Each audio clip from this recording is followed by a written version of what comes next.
iparinig sa atin ang salita ng Panginoon. Kasi ang naririnig natin ngayon, mga lindol, mga bagyo, mga gera, or ano yan, yung war, nation versus nation. So, may kita natin na malapit na talaga po ang Panginoon bumalik. Okay, so dito po sa Matthew 24, verses 1 to 8. Hallelujah.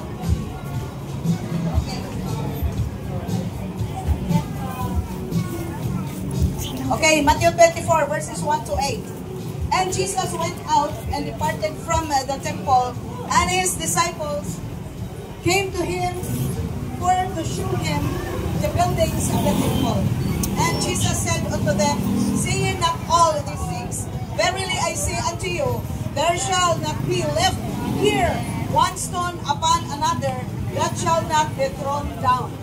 Okay. And as he sat upon the Mount of Olives, the disciples came unto him privately, saying, tell us, when shall these things be? And what shall be the sign of the coming and of the end of the world? Okay, verses 1 to 3. Muna tayo. Makita niyo bang mga building na to? Darating ang araw na walang isang bato na nakapatong sa isang bato. Ibig sabihin, magiging patag ang lahat. Ibig sabihin, kahit ano pa ang ginawa nating magagandang mga bagay, katulad ng mga buildings, mga bahay na magaganda, mga mansyon, pag lumating ang panahon, pag nilindol po yan, at sabi pa ng salita ng Panginoon, isang bato na nakapatong sa isang bato. Hallelujah! Ibig sabihin, patas ang laban.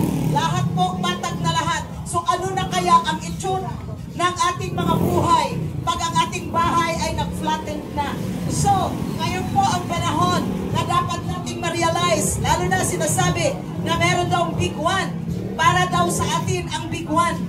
No, in the name of Jesus. Pero hindi natin mahahaglanan ang kalooban ng Panginoon. Kasi, ang sabi ng Biblia, darating at darating ang araw na yon.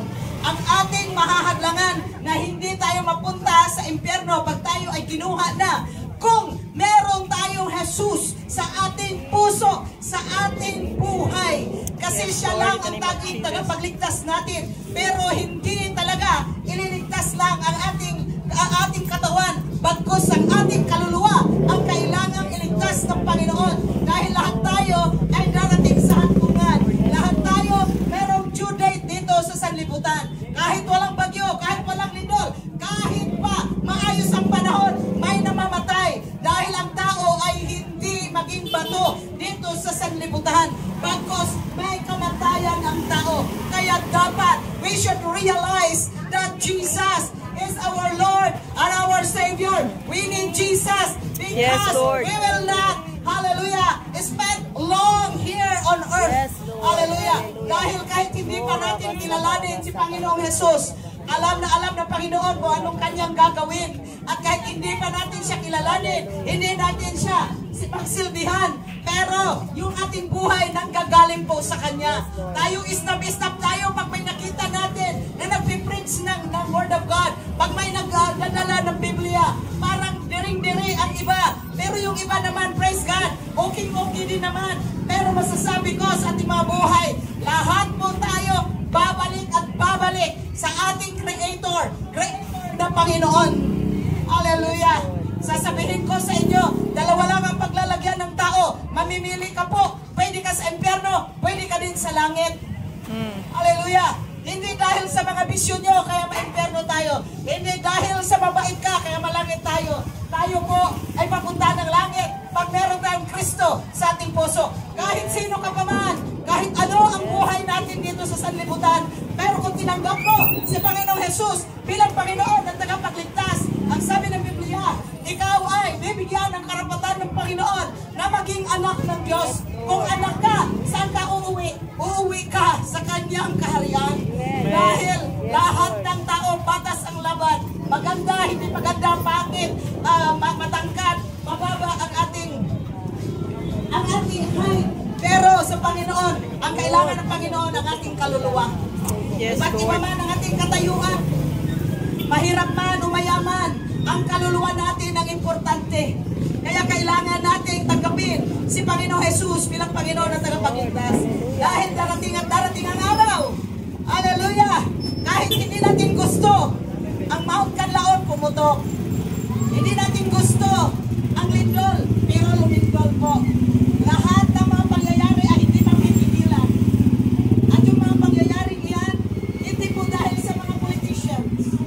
Kasi sa Facebook, sinasabi, kaya nalindol ang Facebook.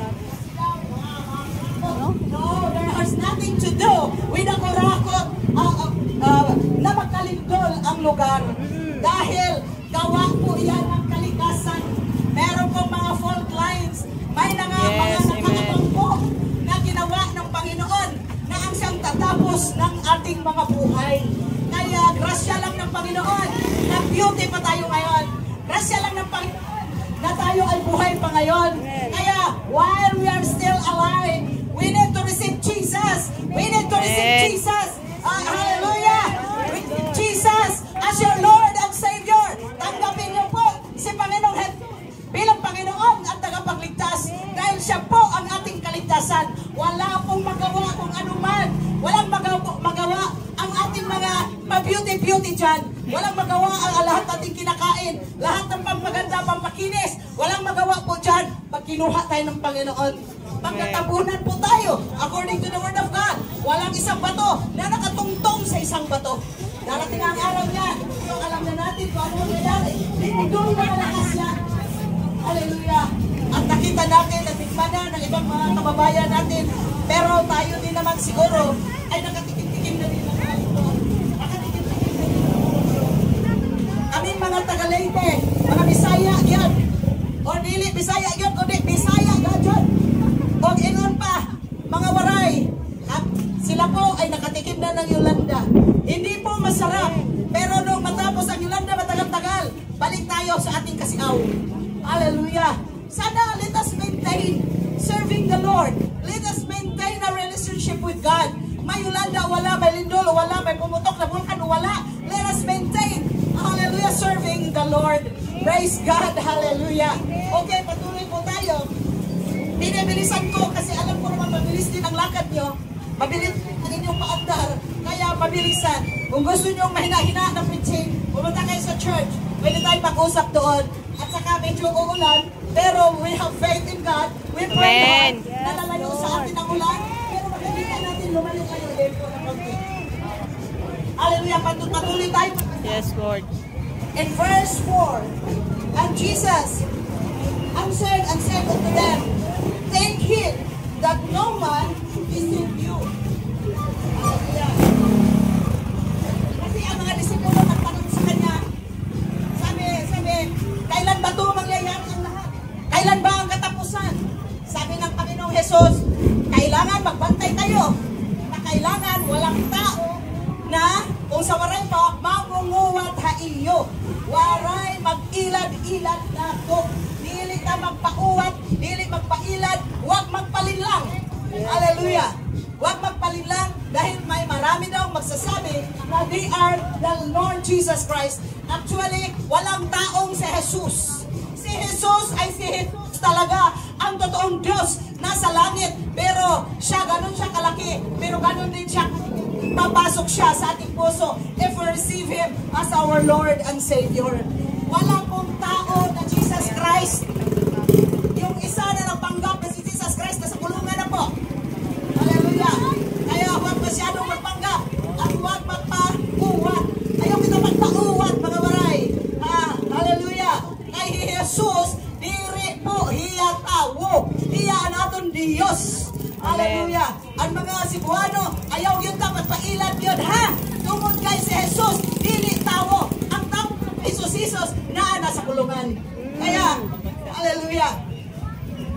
Okay, nag-iwan dire, and ye shall hear of wars and rumors of wars. See that ye be not troubled for all these things. Medyo madilim na. All these things must come to pass, but the end is not yet. Okay. So sabi, darating ang araw na there are wars and rumors of wars. Wars. So narinig natin sa Facebook, naging natural na lang sa atin. Nagigera ang Lebanon, laban sa Israel, naggera ang mga Houthis, ang mga kung ano-ano pa, mga Ukraine versus Russia. Okay, lahat na yan, naggera na sila. Oh. Those are wars and rumors of wars. Huwag daw kayong, hallelujah, matakot. Huwag kayong mabalisa. Dahil, umpisa pa lang po yun. Yun lang. Umpisa pa lang. Hallelujah. And then, ano yun na? Verse 7. For nation shall rise against nation, and kingdom against kingdom, and there shall be famines, and pestilence, and earthquakes in diverse places. All these are the beginning of sorrows. Okay, so, maraming pestilence. So, dumaan na sa atin ang COVID-19. Maraming mga sakit at karamdaman. Maraming kamatay. Basta kung sa Bisaya, padaghang katalagman sa laptop. Istorya. Kay hapon naman, lakturon tani. Istorya, daghay katalagman na niabot sa kalibutan, pero wala paghapon ta ni kurog, wala paghapon ta na lisan, tungod kay ang atong paghapon kabubuton, boy atong ginasunod. Ako tamong ingon mga Bisaya, ang mga intindi ni ini, kinahanglan nato ang Ginoo, kinahanglan nato siyang tagdon. According to Ecclesiastes 12:1, remember now the creators in the days of your youth. Habang mga bata pa tayo, hindi pa tayo nagkurog-kurog, hindi pa tayo kanagiriyuma. Let us serve the Lord. Let us remember the Creator, yes, Lord, while we are still strong and vigorous. Hallelujah. So, hallelujah. Yung lahat ng mga nangyayari, there are pestilence and there are earthquakes. Marami daw mga lindol. So ngayon sa Pilipinas, hindi natin gustong mangyayari dito. Pero, hindi rin natin mapipigilan.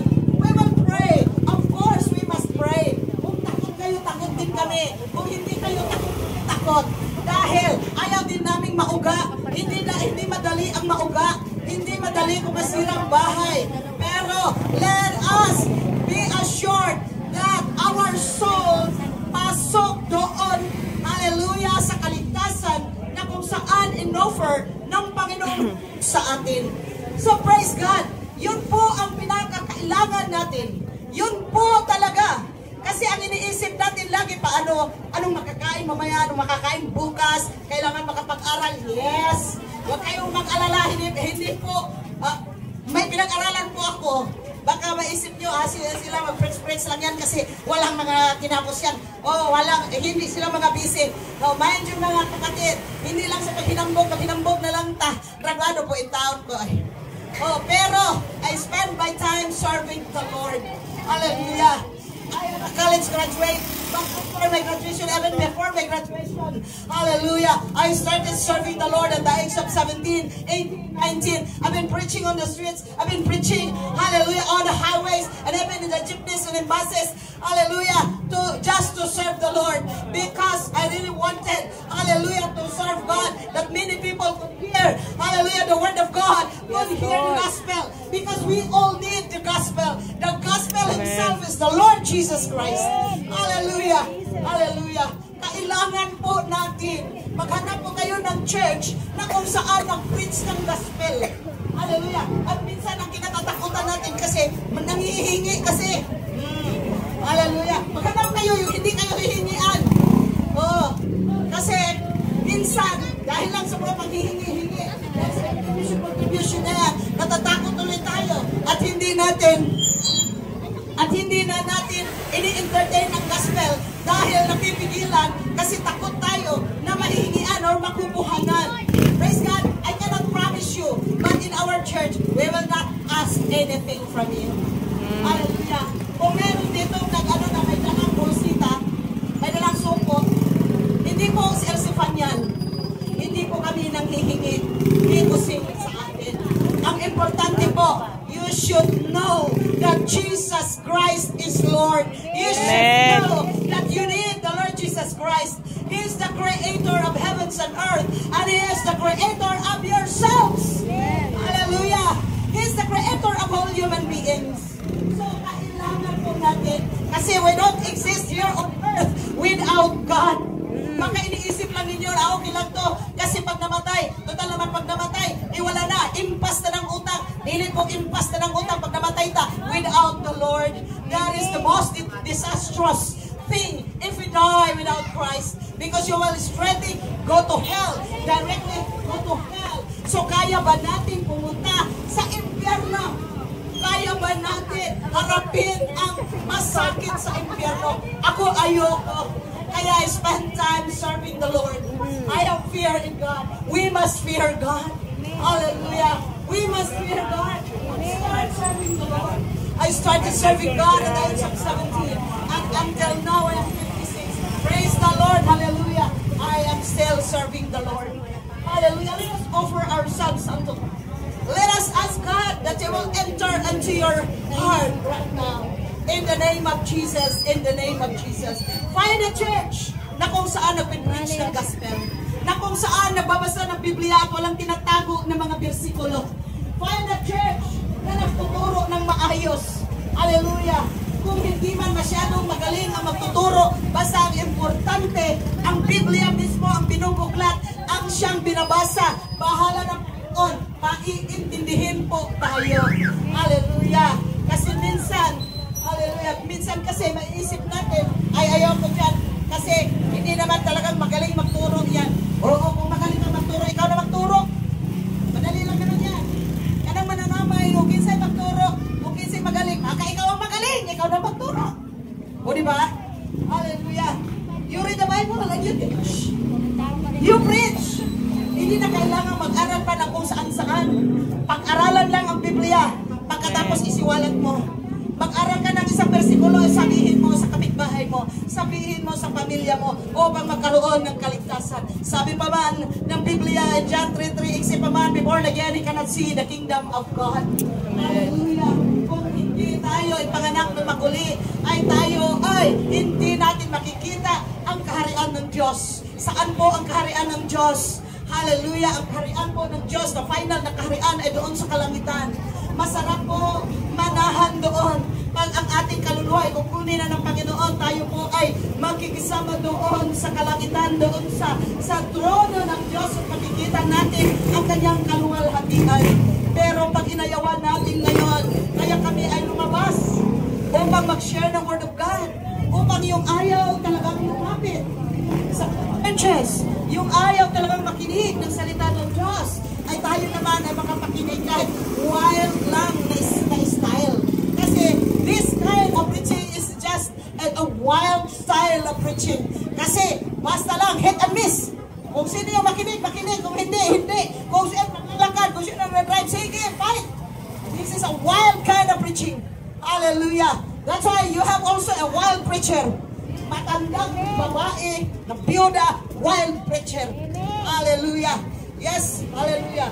So, basta, tayo po ay tapos na, mabilisan lang po, at alam ko naman, kasi noong ako ay hindi pa naniniwala ng Biblia, na alibat-baran din po ako, kaya naiintindihan ko rin kayo, na alibat-baran ako pag mayroong magsalita ng Diyos. Pero pag may magsabi sa akin, tayo na mag-inom tagtuba, ay walang alibat-baran, uy, kasarap-sarap kaya, bisan nagod suka, basta mahurot na ang tuba, pwede na ang suka. Hallelujah. Kabata pa na ako at nga time.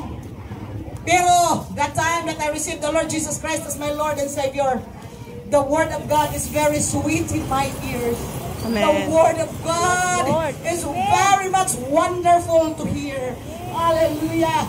At mula doon, lahat ng tuba, lahat ng suka na inumon, mga beer, mga unsa diha, wala na, nawaglit na. Mahadlok na pud mo ni ana ron, kaya di na pud mo magkabisyo. Magbisyo lang muna kayo, you receive Christ as your Lord and Savior. Just let Jesus change your lives. Hallelujah. I let my Lord Jesus Christ, hallelujah, to change my life. So that's why God is with us. Sabi ko, when you receive Christ as your Lord and Savior, He will not remain the Savior, but He will become and will. God is with us. God is with you. God is within you. So God can change your lives. Whatever happens, hallelujah, kahit ano pang adik ka dyan, hallelujah,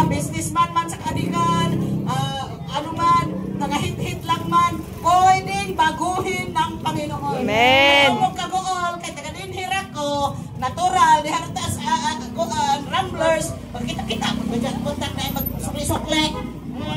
Kaya, hallelujah, hindi ko lang kayo kinukontra natural. Kanya-kanya ang buhay natin. Pero, sasabihin ko sa inyo, may pagbabago bang mangyayari sa buhay mo. You receive Christ as your Lord and Savior. Amen. You want that? Kapag tayo mga buhat, na yung iba na mga adik, grabe na talaga, ang kaganahan mo, ana, wala may kaugmaon, na ay kaugmaon diha sa Ginoo. Habang may buhay, may pag-asang mabago. Habang may buhay, may pag-asa pang yumaman. Habang may buhay, may pag-asa pang gumanda ang buhay. With Christ, kaya nga, with Christ in my vessel, I can smile at the storm. Ayaw, sabi pa, ayaw pagpinutong. Na kung may problema, dito sa GT, na nagbigti, kaya yung problema ko no, kaya ko nung asawa, ning uban sa, Tomboy. kapwa, babae. Agoy, pastilan ba po? Oh, na nagalilaki, ipagpalit pa po sa baji, ayambot. Oh, so ang akong maingon, nga, kailangan, niluwag-luwagan na ito atong tornilyo. Luwag-luwagan na itong mga tornilyo. Umapit tayo sa Panginoon. Don't end your life. Amen. Whatever happens, don't end your life. Hallelujah. Ipaubaya mo sa Panginoon. May pag-asa pa. Yung taong yun, 25 years old lang. Kaedad lang ng aking bungso. Kawawa talaga. Sayang. Sayang. Kasi kung kitilin natin ang ating buhay, sure na tayo. Napupunta tayo sa impyerno. Kasi sabi ng Biblia, kung sino man yung sisira sa templo ng Diyos, ang ating katawan ay templo ng Diyos. Kung sisirain daw yan, sisirain din ng Panginoon. Kaya hindi kalooban ng Panginoon ang taong magbigti. Ha? Huwag magbigti kahit ano pang problema. Tumawag sa Panginoon. Call upon the name of the Lord and Amen. you will say, whatever happens, whatever be your problems, you call upon the name of the Lord. Hallelujah. Aron, dili in taon ta mabagsak dito sa kalayo sa impyerno. Ayaw tagpinutong. Kay akala natin tapos na ang buhay pag pinatay natin sarili natin. Actually, hindi po tapos. Meron pang sinasabi, life after death. Pag sinabing life after death, kakamustahin tayo ni kamatayan, ni Satanas, o wala tayong Kristo sa buhay. Umanang mamibigti pa ngayon. Maayo pa. Mga lagad na sa Ginoo, let us serve God. Allow Jesus to change your lives. Allow Jesus, hallelujah, to move within you. Dahil ang Panginoon po may awa sa atin. Amen. Magandang gabi po sa ating lahat. At babalik ko po sa aming MC.